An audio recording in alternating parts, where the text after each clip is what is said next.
suspicion that a city with a lot less carbon pollution would be a happier city. And I think that's true. So I met Bill McGinn when he came to meet with our Green Ribbon Commission. We had reconvened the Green Ribbon Commission to talk about how we could reduce carbon emissions in the city of Seattle. And when he spoke that day, it was in a meeting room, he spoke about divestment. He'll share with you what he shared with us then.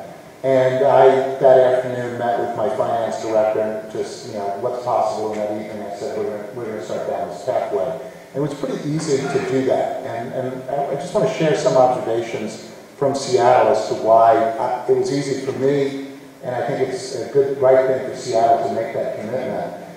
First of all, we had made a commitment years ago for our Seattle City Light to be carbon neutral and to get out of, we made a decision, and this was before I took office, the City Council and the Mayor made a decision to not buy power from coal anymore. So we stopped, we got out of our long-term contracts with the coal plant down in Centralia, and it exposed us to some trouble, but since then we've gone long on wind, long on solar, and long on conservation, and we don't buy coal anymore, and we're in a much better position because of it, and now Centralia is on a path to being closed down by 2025, which is great news.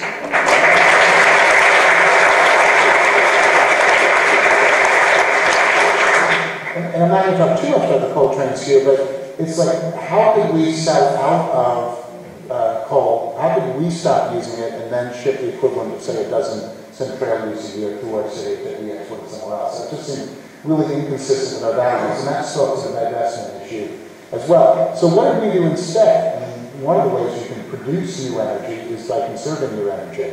So we launched something, we call Community Power Works. Over 1,500 homes, 1 million square feet of commercial property, 24 restaurants and stores have already gone through a retrofit, an energy efficiency retrofit process. And there's something more to that too, which is we work with the labor unions, communities of color, the contractors to create a community workforce agreement so that a certain percentage of jobs that we do on that retrofit have to be local hires. And of course the beauty of energy efficiency, and I'm now stealing this from Dan Jones, is you can't outsource that job. You have to be in the crawl space. You have to be on the roof to do the work. And we created a lot of jobs locally, in doing that. And this is a path to economic prosperity and shared prosperity here. I led a trip to China. We have a sister city in Chongqing, China, and we brought some of our green builders, because we are some of the leading energy efficiency experts, and we have cheap electricity. If we can figure out how to save money with cheap electricity here, imagine what we could do elsewhere.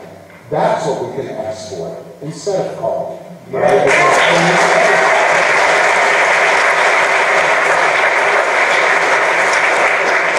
And those are real jobs. Those are real jobs, and it's jobs that use our brains and our innovation and our creativity. I've been enjoying the last year or so because it's in the 50th anniversary of the Seattle World's Fair. And from places on Queen Anne, you can see the Space Needle. And 50 years ago, that was put up because it was going to be putting Seattle on the map. And the theme of the fair was City of the Future. Seattle will be a city of the future. And I was introduced by, I'm losing the name now, the guy from Almost Live. John Keister. John Keister introduced me as we kicked it all off. And he said it was so exciting, when the World's Fair, because it was going to be jetpacks and flying cars and monorails everywhere. And what happened? Now we have a mayor that wants us to ride a bicycle. What happened? And it was funny, right? And it was funny, and you can kind of make fun of them for not quite getting it right. Because actually now, 50 years later, the challenges are in fact quite different.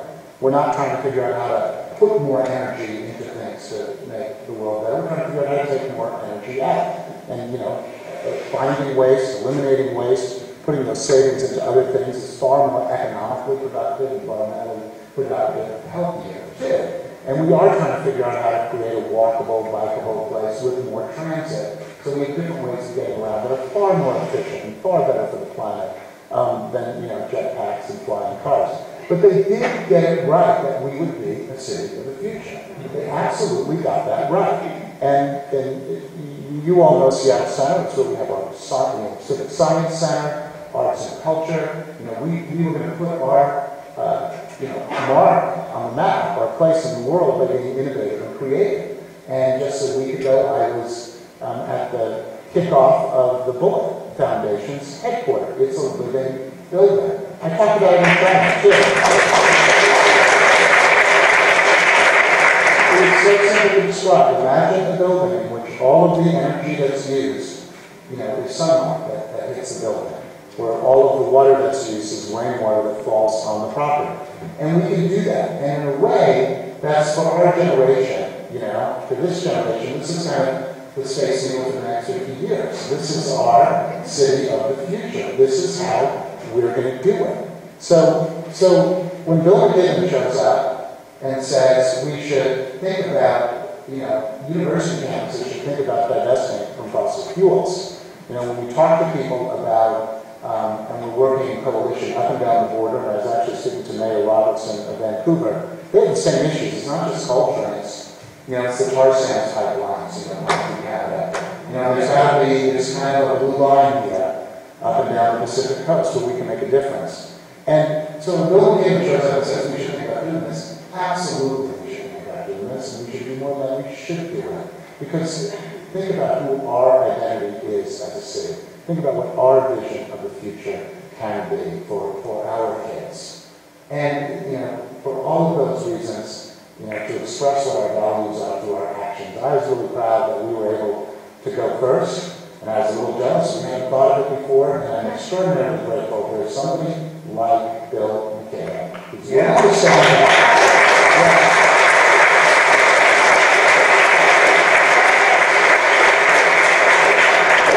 We challenge people, and to ask the kids. By the way, the kids are ready. I know that the young kids are ready.